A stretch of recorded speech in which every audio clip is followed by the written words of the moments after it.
You ever come across a moment in history that feels almost unfair in how quickly everything changes? 1 second, the battlefield sits in a kind of terrible balance, both sides believing they understand the rules of the game.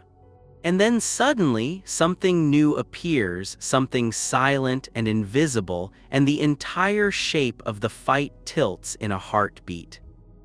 That's what happened in the snow-choked forests of the Ardennes in the winter of 1944, when German troops pushed forward in what they hoped would be their last great gamble, and American artillery crews quietly loaded shells armed with little wonders called proximity fuses. The Germans didn't know it yet, but whole formations, whole companies marching in tight columns or bunching near crossroads, were about to be torn apart before they even realized the old rules no longer applied. Before we dive in, if you enjoy these deep human stories from the war, where the machines and the explosions matter, sure, but the people matter more, then take a second to subscribe, give the video a like, and share it with someone you know who loves history. It helps more than you might think, and it lets me keep telling these old stories with the care they deserve. Now let's step back into that bitter December. The Battle of the Bulge didn't begin with grand speeches or clear skies or a neat, easy narrative. It started in the dark, in forests where the trees stood close together like cold, black pillars. American troops on the front line were exhausted, many of them new, some barely recovered from the fighting in the Huichin forest. Snow fell so thick in places that a man could barely see the next pine tree ahead. You can imagine the quiet. That tense, eerie quiet right before the storm breaks. And then, early on the morning of December 16, the Germans came crashing through with more force than anyone expected. Tanks, infantry, artillery, all moving with surprise and fury, trying to punch a deep wedge into the Allied lines. While the Germans pushed forward, American gunners scrambled to pull their units together, dragging heavy howitzers into position through ice and mud. The ground crews worked with hands so cold the skin split, but they kept moving because they knew every minute mattered. And here's where the story shifts in a way the Germans didn't see coming. You see, for most of the war, artillery shells exploded on impact or on timed fuses. Both had problems. Impact fuses buried blasts into the ground, wasting energy. Timed fuses were unpredictable in bad weather, which December provided plenty of. But the Americans had something different now, something they'd guarded like a secret treasure. A tiny electronic brain inside a shell that could sense when it was near a target. The thing was no bigger than a flashlight bulb, but it changed the shape of a battlefield. The proximity fuse, officially the variable time fuse, had been tested again and again in Maryland and New Jersey, and believe me, the early prototypes were as stubborn as a mule.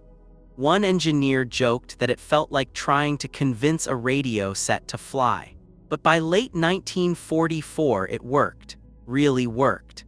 The British had used it earlier in the year to bring down V-1 rockets over London. That gave the Allies confidence, but there was still a quiet fear that if one undetonated shell fell into German hands, the secret would be out. That's why the Americans were so careful about where they used it. The Ardennes changed that overnight. When reports came in that German armored columns and infantry divisions were advancing behind a heavy fog, perfect cover against air power, the order shifted. Release the proximity fuses to frontline artillery. Now picture an American gun crew near Bostonia or Elsenborn Ridge, their breath turning white in the freezing air, loading these special shells without fanfare. They didn't shout or cheer. They just did their job. Some of them didn't even fully understand what made the fuses so special. They only knew these were the VT rounds everyone whispered about. The shells were fired high into the sky, arcing out over snowy fields and thick woods where German troops were advancing in tight, disciplined formations. The Germans were moving fast, following their orders to break through, unaware that death would arrive not from a shell landing near them but from one exploding above them. When the first VT shells went off, they didn't behave like anything the Germans had seen. Instead of striking the ground with a thump or exploding on a delayed fuse, they burst in midair, right over the heads of marching soldiers. Midair bursts are deadly in a way that's hard to comprehend unless you've seen what shrapnel can do when it sprays downward like a steel rain. A ground explosion sends most of its force outward. A midair one turns every man beneath into a target.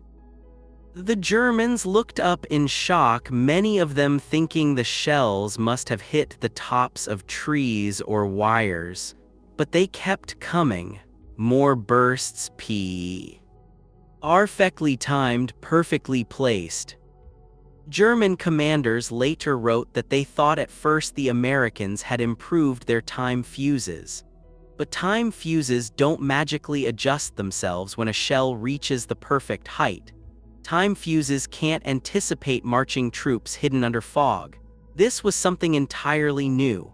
German units that had been confident at dawn found themselves staggering, confused, pinned to the ground by artillery that felt almost intelligent.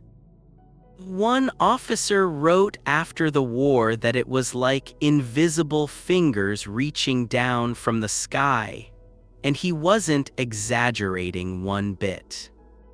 The Americans noticed the difference immediately. Suddenly, their artillery felt sharper, cleaner, more precise. They didn't need to blanket areas with dozens of shells hoping for a hit. A handful of VT rounds could tear apart an entire company. Radio operators kept hearing stunned reports from the front lines, things like, "My God, whatever you're firing now, keep firing it." And the crews did. There's a strange feeling that comes with using a weapon so advanced it feels unfair. Some American gunners later admitted they felt guilty at how quickly the shells stopped German advances. But war doesn't allow much room for guilt, especially not in a battle as desperate as this one. The GIs facing the German onslaught needed every advantage they could get. Ammunition was short, roads were clogged, fog grounded their planes, but the proximity fuses didn't care about weather or visibility. As long as the shell got close, the tiny radio inside it did the rest. You can almost picture a German platoon huddled behind a snowbank, catching their breath after an hour of marching.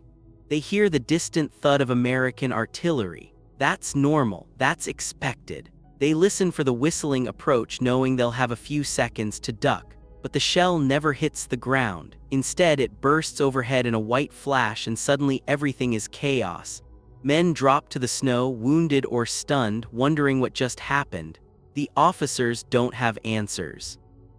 The veterans don't have guesses. Nobody has ever seen something like this. And here's the thing, the Americans didn't fire thousands of these rounds. They didn't have to. Every single one landed like a hammer. At places like Elsenborn Ridge, where American lines held firm against repeated German attacks, the VT fuse became the quiet hero of the battle. It wasn't pretty. It wasn't heroic in the way war movies like to show, but it was decisive. And before I continue into the next stretch of this story, because there's a lot more to go, including moments when German commanders finally realized what they were facing, let me pause here for just a second. If you're still with me and you're enjoying this deep dive into one of the most remarkable battlefield surprises of the entire war, take a moment to hit that subscribe button if you haven't yet. Drop a like. Maybe even share it with someone who'd appreciate hearing this old story told with a bit of heart. Now, let's keep going. Now word travels fast on a battlefield, even in winter forests where radios freeze, boots crack, and every breath rises like smoke. And as American gunners kept firing those proximity-fused shells, something changed in the way the Germans moved. You could almost sense it, like a shift in the air. At first, their infantry had moved confidently, bunched in tight groups for protection and momentum, just like doctrine taught them. But after a few barrages of those mid-air bursts, they started spreading out, crawling instead of marching, hugging the ground, hugging trees, hugging anything that felt solid. They still didn't understand what was happening, not yet, but they knew something overhead was hunting them. One captured German officer later said, almost in frustration, that it felt as if the Americans could see through the fog. That's how it must have felt to them, like invisible eyes were floating above the treetops, tracking every step. But the truth was even stranger. The shells didn't see anything. They just sensed radio reflections bouncing off the soldiers below. It was raw physics disguised as sorcery. And while this was happening, the Ardennes itself seemed determined to make things harder for everyone. Snow piled up like thick blankets on everything: helmets, gun barrels, supply trucks, the branches of every pine. Engines refused to start. Rifle bolts stuck. Soldiers rubbed their hands together not to keep warm, but simply to convince their fingers to stay alive. You might think cold slows everything down, but that week it felt like the war was running twice as fast. The German push was fast. American reactions were fast. And the shells, well, they worked at the speed of light. You'd hear American gun crews tell stories later in life, talking about how they worked 10, 12, 14 hours at a stretch, barely stopping to eat. A few old artillerymen said they never even realized how cold. It was until the adrenaline wore off days later. One young corporal from the 2nd Infantry Division remembered that when he first saw the proximity rounds burst above the German columns, he stood there blinking at the sky, almost forgetting to load the next shell. He said it looked like the sky cracking open. That's how vivid the effect was. But while American morale lifted, the German mood started sinking. Their plans depended on speed, on punching a hole deep enough to split the Allied armies. Every hour mattered, and yet every hour they lost men to artillery that seemed magically accurate. Some of the German commanders wrote in their diaries that they suspected new American air bursts. Others thought the time fuses had been refined. A few even blamed sabotage or traitors marking coordinates. They searched for logic because the human mind hates admitting it's been blindsided by something completely new. Meanwhile, Allied intelligence officers had been praying the secret wouldn't fall into German hands. Even one dud shell, one fuse that failed to detonate, could reveal the entire mystery. So the brass sent out warnings, reminding units to avoid areas where shells might land intact. Field commanders gave instructions quietly, but everyone understood the stakes. Imagine trying to fight a desperate battle while also worrying that one stray dud might erase your only advantage. Still, the gamble paid off. The American lines hardened, places that should have collapsed held firm. If you look at a map of the battle, you'll see how the German advance curves around certain areas. Those were places where American artillery with proximity fuses was hitting hardest. The guns on Elsenborn Ridge especially became legendary. They didn't just stop the Germans, they mauled them. Veteran Wehrmacht units, some of the toughest in the entire war, were forced to fall back or hunker down, stunned by losses that didn't make sense on paper. How do you plan for something you can't understand? There's an old story from the 277th Volksgrenadier Division, one that gets retold quietly among historians. A German company marched along a snow-covered firebreak, 30, maybe 40 men. They kept good spacing, not too tight, not too loose. Suddenly the shells started bursting above them with perfect timing, ripping the formation apart. Survivors later said they never heard the shells land. They only heard the sky explode. For years afterward, some of those men believed American spotter planes must have been right above them. They never learned the real reason. And here's another little detail folks often forget. Proximity fuses weren't just hurting German infantry. They were murder on vehicles. Tanks could shrug off shrapnel from the sides or front, sure, but their top armor, thin, vulnerable. A burst above a tank could sever antennas, damage optics, or injure crewmen poking out of hatches. And half-tracks, well, those were practically open invitations for airburst shells to ruin somebody's day. It didn't destroy the Panther or Tiger divisions outright, but it slowed them, disrupted them, shook their confidence. And when confidence cracks in winter wilderness, everything gets harder. And all the while, back in American headquarters, officers started noticing a trend. German attacks were hitting like a hammer, yes, but they weren't pushing through the way intelligence feared. Something unseen was blunting them. They knew what it was. The proximity fuses were proving themselves faster and more dramatically than anyone imagined. Some officers whispered that maybe the war gods were finally giving them a break. Of course, the Germans eventually started piecing things together. Not perfectly, never fully, but enough to sense they were facing something new. Reports reached higher command that American artillery was detonating in the air with uncanny precision. They didn't have the technology to counter it, not on the field, not in the time they had left. The best they could do was spread out, avoid bunching up, move in smaller groups. But winter terrain and tight timetables don't care about ideal tactics. Imagine being a German commander trying to push men through narrow forest trails while American shells keep bursting at exactly the worst height. No cover, no pause, no pattern you can exploit. Just sudden, violent steel rain again and again. Even Allied soldiers, tough, seasoned guys, stepped back sometimes, listening to those distinct mid-air pops echo through the trees. A few said it felt like hearing justice. Others said it scared them even though they were on the right side of the blasts. You don't forget that sound, a short whoomp followed by a spray of fragments slashing through branches like angry hornets.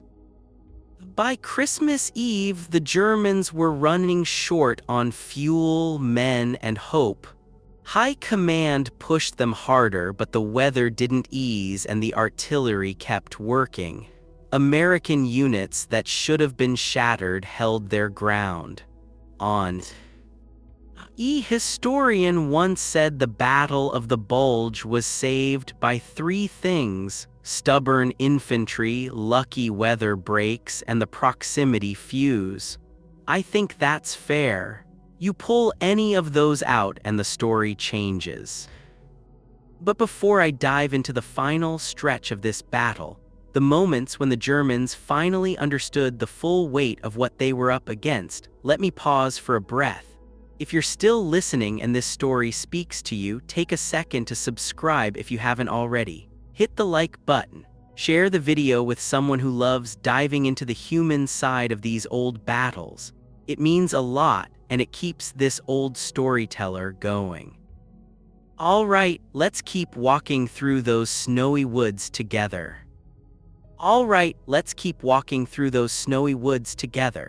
Because the deeper we go into those last days of the German offensive, the clearer it becomes how much the battle turned on moments that didn't look big at the time.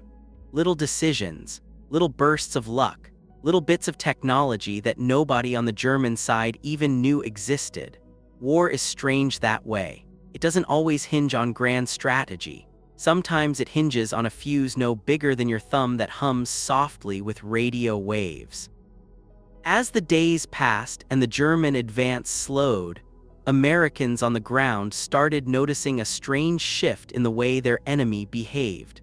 The Germans weren't charging in tight groups anymore. They weren't rushing intersections in those big, confident columns they'd relied on during the first wave of the assault. Instead, they moved with the caution of men who felt a shadow overhead. And I think that's one of the most haunting details of this whole story. These were seasoned troops, many of them veterans of the Eastern Front. They survived Soviet artillery, storms, and swamps. But now they were ducking under trees, trying to disappear into ditches, because something in the sky kept finding them even when the weather should have protected them. Even American officers seemed surprised by how much damage the proximity fuses were causing. Reports came back from the front lines describing situations where German attacks that should have broken through were simply erased before they reached the American foxholes. A few commanders wrote after the war that they'd never seen anything like it. The shells didn't just slow the Germans, they took the spirit out of their attacks, the rhythm, the tempo. It's hard to charge when the air itself feels like it might explode above your head. One American gunner, a kid from Chicago barely old enough to vote, said something in a late interview that stuck with me. He said the first time he saw those airbursts rip through a German column advancing toward his unit, he felt this tiny, guilty relief wash through him. Not joy, not triumph, just relief that maybe, just maybe, he might get to live through the winter. But then he added quietly that sometimes at night he'd picture those German soldiers looking up, confused, scared, not understanding what was killing them. War does that to a man.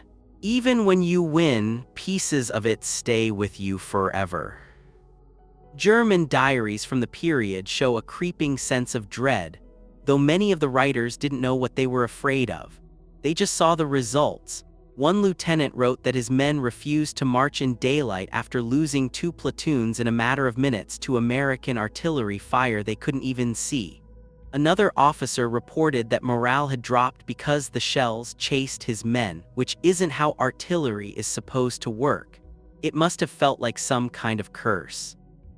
And while this was happening, Allied High Command finally managed to get reinforcements moving. Patton's Third Army pivoted north faster than anyone believed possible. British units began pushing down from the north. Fresh American troops moved into the line, and everywhere they went, they brought more guns loaded with those new fuses. The Germans were being squeezed from both sides, and every time they tried to mass forces to push through, the American guns lit the sky. There's a moment I always come back to when thinking about this battle.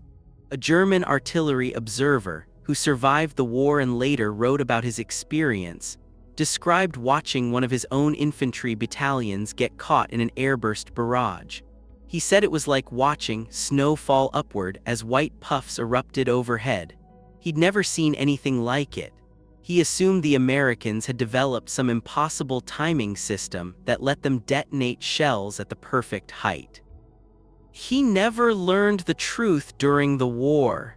He died still believing the Americans had outguessed his army, not out-invented it. By late December, the German assault had lost all momentum.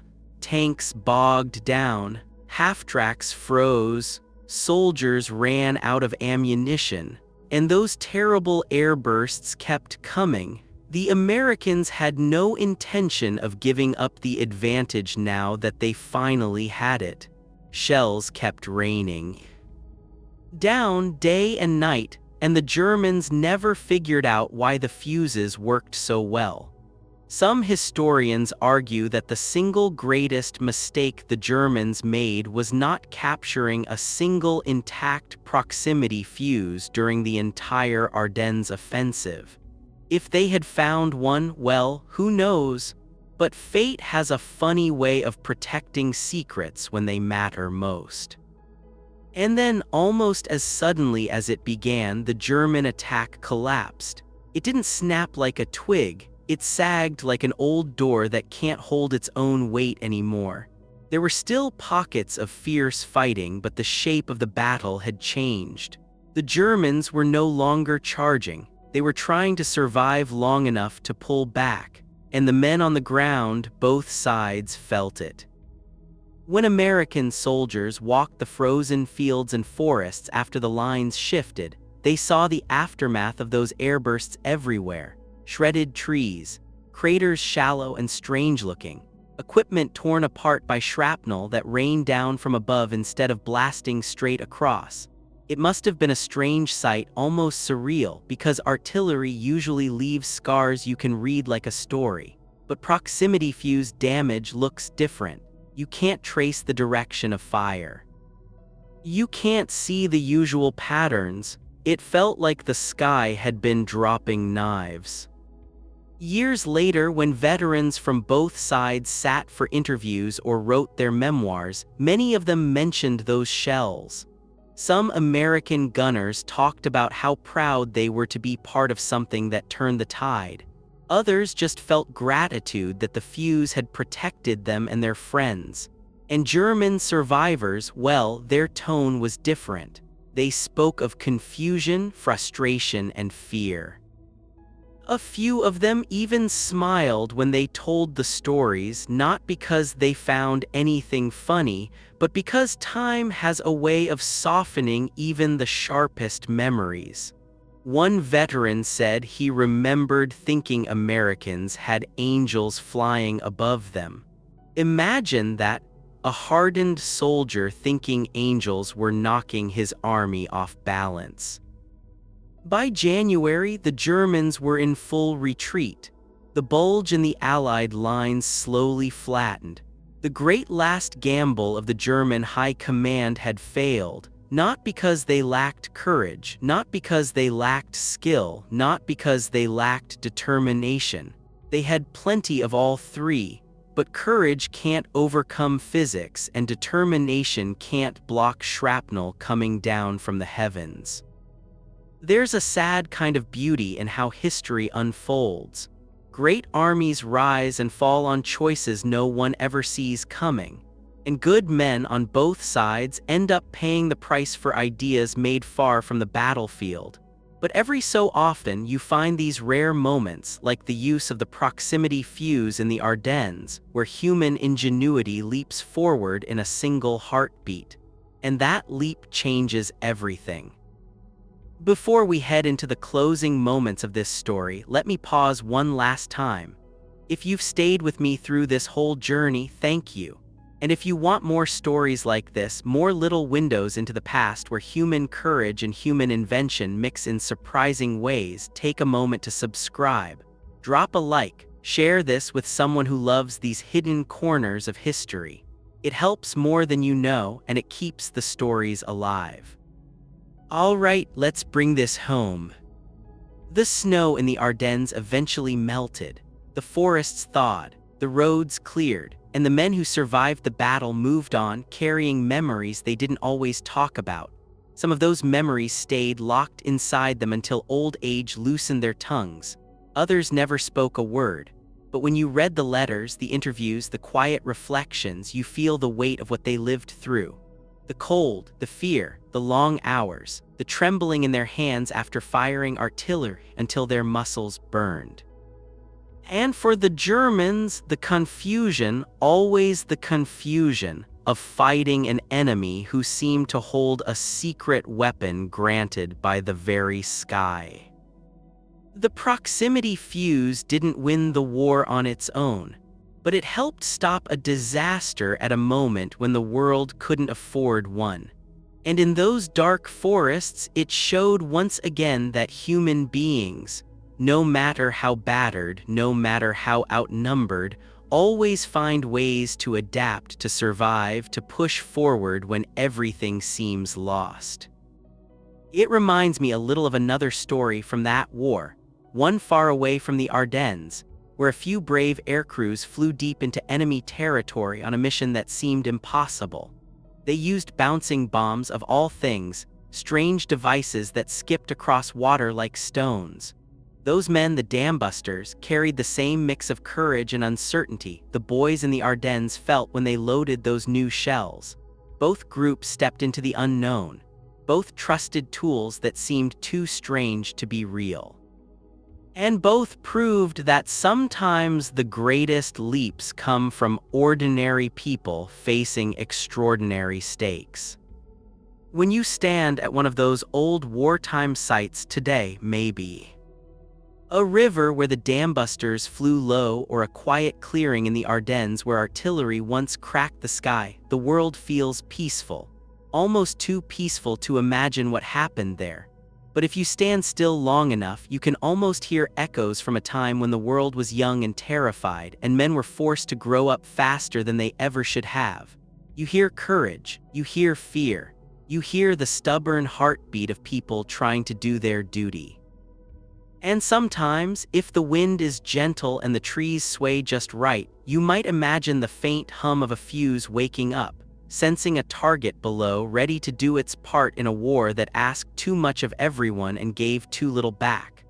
The sky stays quiet now, but the spirit of those who fought, those who invented, those who endured, and those who never came home lingers in the stories we tell and the memories we keep. And that's where this one ends. Not with victory parades or speeches, but with a quiet thought about the men who held the line, the minds that built the tools, and the hearts that carried their fear with courage. Their legacy lives not in the weapons they used, but in the simple truth that even when the world is breaking apart, human beings still find ways to stand firm, to push forward, and to hope for the light on the other side of the dark.